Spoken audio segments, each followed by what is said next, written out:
Hey there wargamers, Justin from Amp Services, and I'm back again with another video. Trying out the green screen, second time. This video is something new. I've been playing X-Wing miniatures since around November. And I'm gonna be honest with you, when I first started, I was awful. But I got encouraged to go try some tournaments, and I did that this past couple of weeks.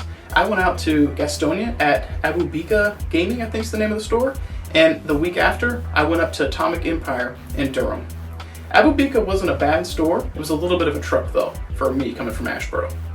But I will tell you this, if you've not been out to Atomic Empire and you're in the North Carolina area, you need to check that store out. It's awesome. They had a huge turnout, and if you're over 21, they also serve beer.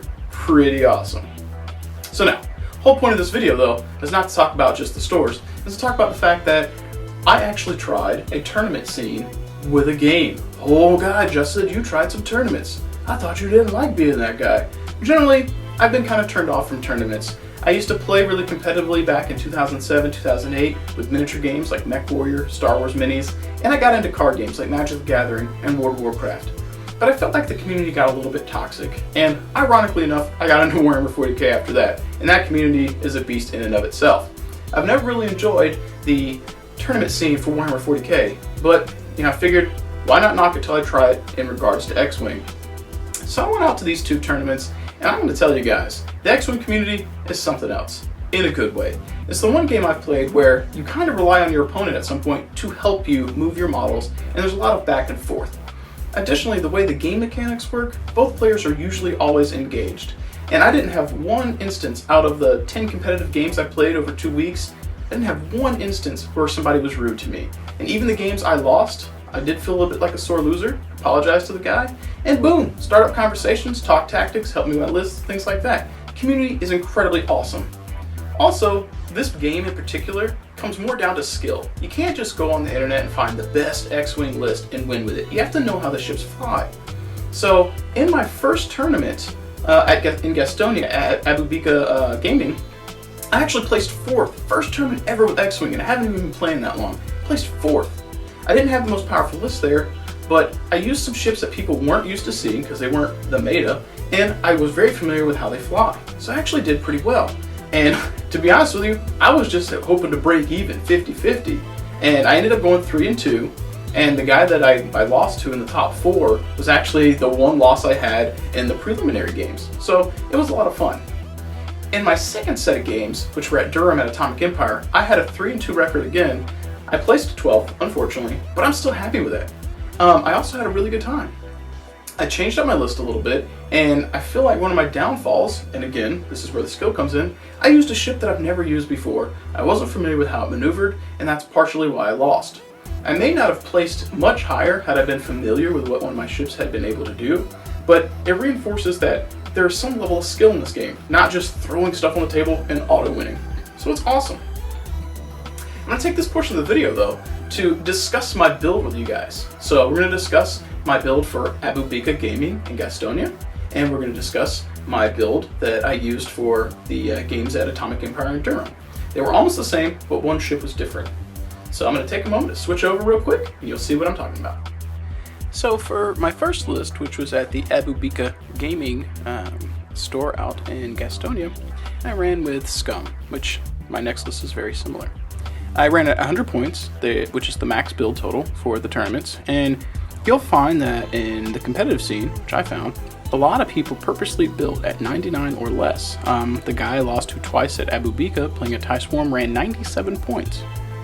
If you clock in at less than 100 and your opponent has more points than you, you get to choose initiative, which is particularly useful when there are pilot skills that are equal to each other and you want to shoot before their pilot skill of the equal number. Or if you're an arc dodger, you may want to strategically pick initiative or give initiative away, depending on if you want to shoot first or want your ship to maneuver out of firing arcs so that your ship doesn't get shot at. For my particular list though, it's 100 points on the dot because I'm not using any arc dodgers, and I mean, other than some of the Vaders and things like that, my pilot skill 9 on Talonbane, and with Cavill, who's running Veteran Instincts, has a 9, it doesn't really matter. I'm going to get to shoot back at most things. So for this particular list, 100 points was suitable. Additionally, you may notice here that I've got this Z95 here, this binary pilot. 12 pointer, naked, He's literally there as a filler. I felt that his 12 points were more justifiable than dumping 12 more points of gear into these other 3 ships, the 2 Y-Wings and the Kirax. You know, having that extra body on the field is just one more ship attacking and one more ship my opponent has to deal with. So let's look at this list real quick. Let's describe what it does. So we've got Talonbane Cobra here. So Talonbane, his pilot skill reads, when attacking or defending, double the effect of your range combat bonuses. That's really good. Talonbane wants to be at range 1 or at range 3. At range 1, he's rolling 5 dice because he doubles his range bonus, and at range 3, he's rolling 4 defense dice because he also doubles his range bonus.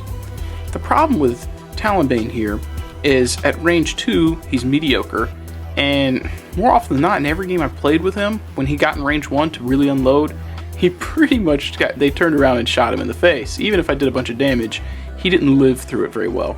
But he was definitely, I think, worth using because he draws a lot of fire and he hits really hard, assuming you can get into range 1 to do it. For his gear upgrades, he's running Glitter Stem, which is pretty awesome on him. Basically, on the turn in which I Glitter Stem, all of his attack dice and defense dice that I roll, any eyeballs that come up, automatically get turned to the corresponding hit or evade result. Really good on him when he's either at range 3 and you really need to try and make sure he lives, or really good at range 1 when you have 5 attack dice and you really want to set up for that major damage hit. Also pairs really well with a target lock. If you know that you're probably going to be getting a range 1 set of attacks off on Talonbane, there's no reason to focus that turn, if your Glitter Stem's ready anyway. You grab a target lock, you pop your Glitter Stem, and when you make your 5 attack dice, you target lock re-roll the misses or the blank results, and you're just trying to either get hits or eyeballs. And incredibly brutal to basically have a free focus from Glitter Stem on top of target lock. Fantastic. His second upgrade that I was running in the Abu Bika game was Crack Shot. This was a 1-point filler. It put me from 99 to 100, and I really like it, but I'm not sure if I leveraged it very well because there was only 1 on my team.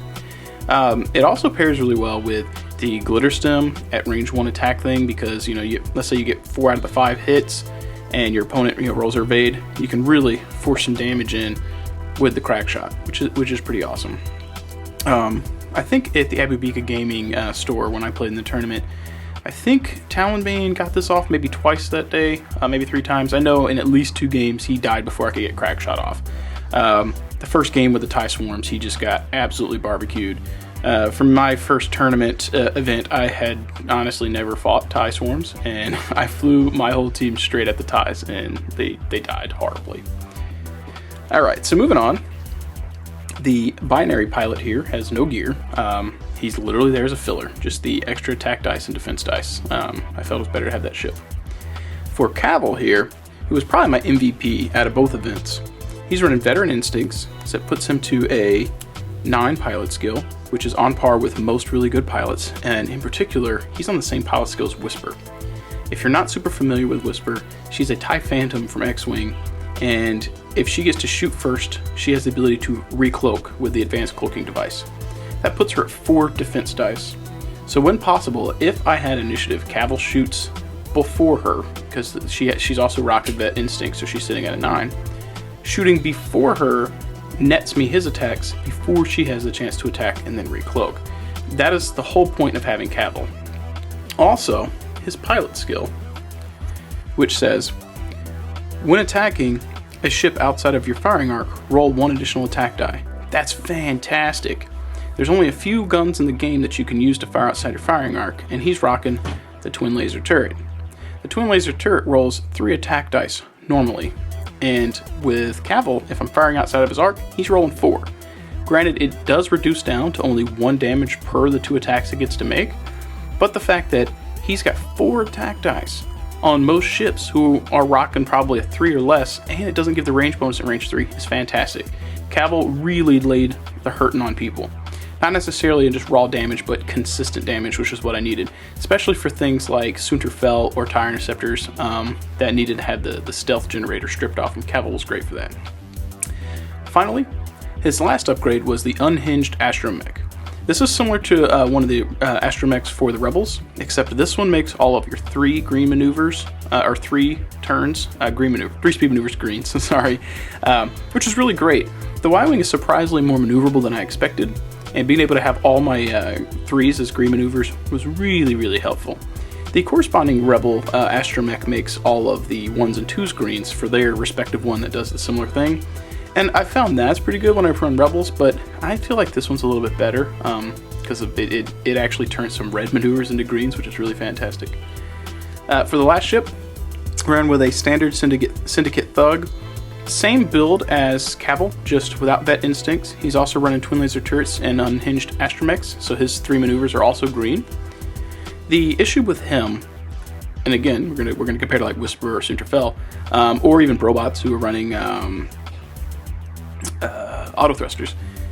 He's only rolling 3 attack dice, and it's good, but it's not the 4 attack dice that Cavil brings.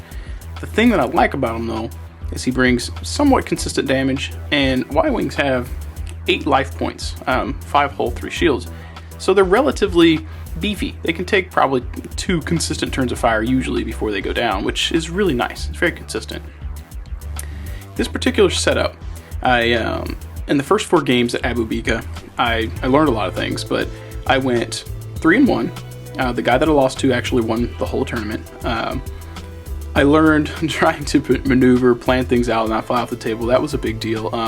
Actually, game 2 almost lost because I went for what I call the Super Bowl maneuver, and had he made his K-turn, which is a turn with a flip at the end, I would have won because he would have got his attacks off and it was over. A little smidge of his base went off the table, so I gave up 32 points. Boom. And I'm surprised I actually made 4th place because I gave that up. The way they do points in this game is it's what you kill and what you have surviving added together. So I still won that game, but I lost 32 points is essentially what happened. So that was an eye-opener. I'm glad that the one actual loss I had in my first 4 matches was against a TIE Swarm. I learned something. But I'm glad I got to play him again in the top 4, even having lost, because he was more experienced than me. But the fact that in the same day, I lost my first game, and I got a rematch, and that second game was a lot closer. I learned something, and that's one thing I like about X-Wing, especially if you can get multiple games in, learning and strategizing and figuring out what you can do. So when I played against his TIE Swarm in game 2, I didn't fly straight at him or joust with my ships. I actually split them and tried to make him make decisions and kind of, well, like what I would like call a little bit of a trap. It wasn't super successful, but I killed more ships, and it was a much closer game than the first one, so I was very happy. Now, because I had issues with things like Sunterfell, or more realistically, I was really scared of Whisper, and I didn't actually, I fought one Whisper, I did fight one Whisper at Abu Bika, but because I was worried about it, going into the tournament at Atomic Empire, I switched out some ships, now, or a ship. Now, it was still a 100-point build, but I changed out my Y-Wing here for a Hawk 290, specifically Torquil Mux. Now, his ability states at the end of the activation phase, choose one enemy ship at range 1 to 2. Until the end of the combat phase, treat that ship's pilot skill as 0. This is specifically in there to shut down Vader, Sunterfell, and Whisper, things like that. Because if you get within range of him and you're trying to do that, range 1 damage thing, especially if I'm flying him in formation, I'm going to shut you down. If you drop Whisper, really, really bad for Whisper, if you drop Whisper to a 0 and she attacks after all your ships, that means everything I have here is shooting her before she shoots me. In particular, these 2 with twin laser turrets. Whisper, if she's not cloaked, she only has 2 evade dice. They're rolling 3 attacks for each twin laser turret, and she only has 4 life points, 2 shields, 2 hull. So consistently, or statistically, I'm probably going to hit with most of those on her. 3 attacks with him, 3 or 4 attack dice with him if she's out of arc. I was in every instance where this came up, I target locked her and Sunterfell, so I was really trying to maximize the hits. Now for him, because he can't take this astromech, he's not as maneuverable as the Y-Wing, and that was my biggest issue. He was rocking the twin laser turret, so I still had that. But at Atomic Empire, while I did have the same win-loss record as I did at Abu Bika Gaming, I found that this guy, which was my major concern, he was not as maneuverable as the Y-Wing, surprisingly. He basically flies like a brick, and I should have practiced him before I went and played with him in a tournament. I feel like he was really a hamstring for me. It was really rough having never played this ship and then pull him out at a tournament. I'm still glad that I won some games with him, but that's the thing. That's the thing I love about X-Wing. You can't just bring something that on paper sounds awesome. You still need to know how the ships fly and strategize, and that makes this game awesome, because someone's not going to be able to just roll in there with, you know, their wallet full of money, buy the most awesome ships and upgrades and win. That's not how it works. Now, if you happen to be that wallet warrior and you have the money and you're, you know, skilled at predicting movement and things like that with the ships, then that's a different story. But at least you've ideally put in your learning curve there. So the other change between my 100-point list at Abu Bika and Atomic Empire was this. I switched out my crack shot on Talonbane for lightning reflexes. I thought perhaps that it would be more useful to have some maneuverability options on Talon rather than crack shot, and it was really a catch-22. There were instances where I missed having crack shot, and there were 2 games in Durham where I actually got off some really awesome lightning reflexes. Now, for some of you guys who don't know, let me show you guys what this does. I had an instance where my ships were like this against an enemy. Let's actually get the correct ships here. The enemy was running a Rebel Y-Wing, and he had a Poe. And the instance came up where Poe flew right by me, and he did something like, actually I went first, but I did a one maneuver on him, which would be this right here, and it would have bumped the Y-Wing, so I didn't move. But lightning reflexes has no other stipulation other than having completed your maneuver. I bumped and completed my maneuver. Discarded lightning reflexes, and that lets him do a 180 on the spot, which was really awesome. I caught one of my opponents off guard because his Poe, which isn't a Poe, but imagine it is, he flies right by and he lands like this, expecting to catch my my Hawk and my Y-Wing, which are flying away, and he expected Talon to be out of the fight. Now all of a sudden he's range 1 with Talon, and he's in a really bad spot. Now also at this point, his Y-Wing was running a stress bot Y-Wing, so I was stressed to the max on Talon anyway. But being able to do a flip turn with my lightning reflexes, I did take another stress token for that. But being able to do a flip turn when I otherwise wouldn't have been able to was really effective, and that turned the tide of that battle. So this was actually really fun when it worked, but just like Crackshot, it's situational. So I can't really say one way or the other which one I liked better. I will say that Crackshot's a little bit more reliable. So, but all in all, it was definitely a fun game. One of the things I really like about Talon is his maneuverability. Trying to fly him in formation with the Z95 gets a little bit tricky when you're actually engaging enemies, because Talon has the ability to hard turn 1. So once he's engaged, he can do this right here. So that's a really sharp, oh, he came off his little stand.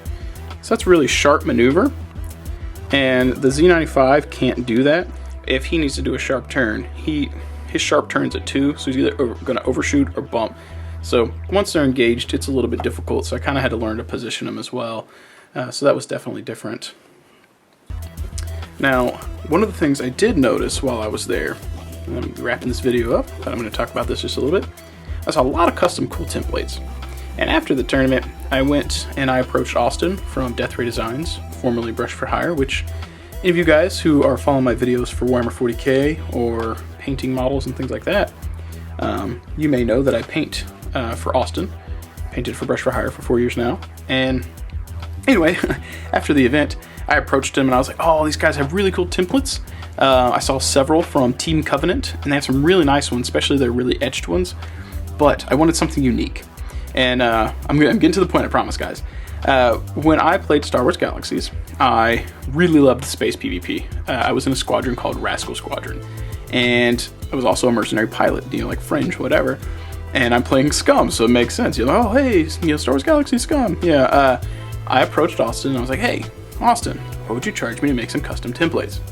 So he actually made me some really cool templates.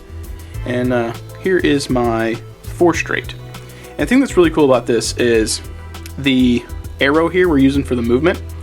We actually modeled that off of the Kaminoan poison dart from episode 2 from Star Wars.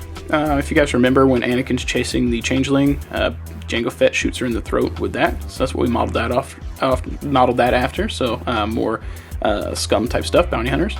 The symbol here, it's not very recognizable because it's just two little dealios. This, according to the internet, is the Mandalorian symbol for 4. So I'm like, oh hey, my crew has Boba Fett and scum, Mandalorian symbol, sweet. But because, you know, it's not easily recognizable as a 4, we added these little notches on the side, or tick marks, so we know, you're like, oh, Mandalorian 4, but if you don't know, boom, 4 notches. And it's like that on the other ship, or other movement templates too, so, you know, this one's got the dart, this is a Mandalorian symbol for 1, and just in case, it's got the tick mark, so we know it's a 1. The other cool thing is that Austin did, let me grab this real quick, on my 5 straight, it says Rascal Squadron with the Mandalorian symbol. Really cool. I really dig it. And on my rangefinder, same thing. Rascal Squadron, Mandalorian 1. There's no 2 here because it says Rascal Squadron, and there's the 3. Really cool. Now, Austin hooked me up, and I guess, you know, technically he's not allowed to charge because the symbol's copyrighted. So these were free in exchange for me kind of you know, using them, doing a video on them, promoting them. I did get a couple of sales for them for standard ones. But he did say that if anyone wanted custom templates, they can send him an email or message on Facebook. He's not opposed to making custom ones, so long as the ones he's making don't have copyrighted materials. If he's going to charge you for them, he can't charge for that. So unfortunately, you can't get that. But if you wanted something cool, you wanted a different font, you wanted these little extra rastering, I believe is what it's called, on the sides, or you wanted some, you know, words on your templates like these right here, he can do that. It's just going to cost more. On the alternative flip side, if you just want some basic templates without all of the bells and whistles, you just want the number and the arrows on it, his basic templates for a pack for X-Wing are $15. Really awesome. And I watched one of the guys that I practiced with before we went to the tournament. He had some issues with notching, which would be this right here, notching. His standard like paper cardboard ones that come with the game. They're not bad, but the problem they have is sometimes when you go to notch them, let's zoom this in just a little bit and I'll show you exactly what I'm talking about here. Alright.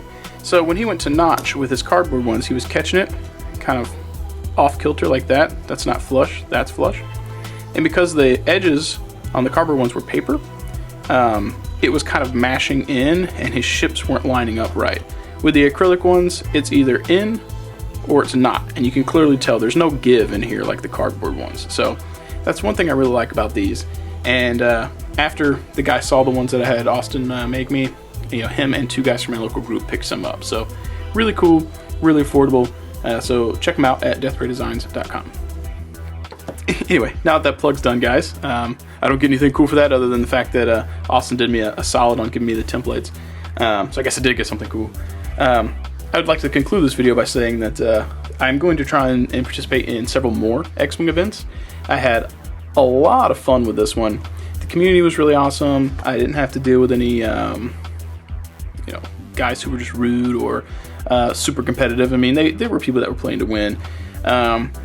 You know, like me, when I did win a game, some of the opponents I played with were a little disappointed, and rightfully so, but, you know, nobody really rubbed it in. I didn't feel bad leaving any of the games, and everyone I played, like, if my dice rolls were bad, they knew, and they were like, yeah, man, your dice rolls are bad. You know, my first game at Durham, I lost, and my opponent literally told me, he's like, I hope your dice rolls get better throughout the tournament, buddy.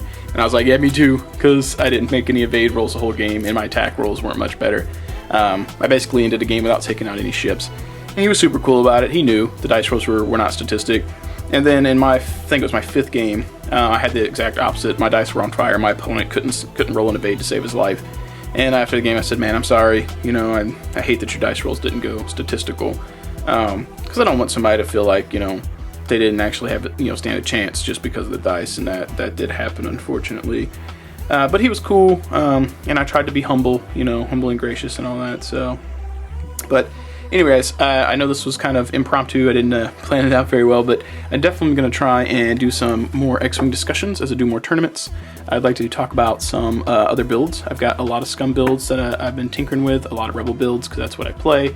And I've just purchased some Imperial stuff because I want a third faction to try and play with. Now my Imperials are only going to be like one squadron or one formation, whatever, because I really don't want to invest all the money in those. But I will say the game's fun, and hope you guys enjoyed this, and I will try and do some more videos. So if you haven't already, please take a moment to subscribe, and I will pop something on the screen here. If you don't mind,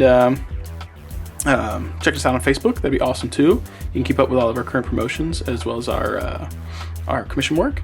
And if you'd like to have me paint some of your X-Wing, I don't have any paints on the table yet. I got some that I think I'm going to be working on for myself. Little hint here, probably Whisper and Boba Fett. But if you'd like to have me paint some of your X-Wing, I can do that. I have painted some Armada, which is a lot smaller, and I'm confident I can do justice to these models for you. So if you'd like me to do that, click Quote Request now. Anyways, guys, I hope you enjoyed this video, and as always, happy wargaming.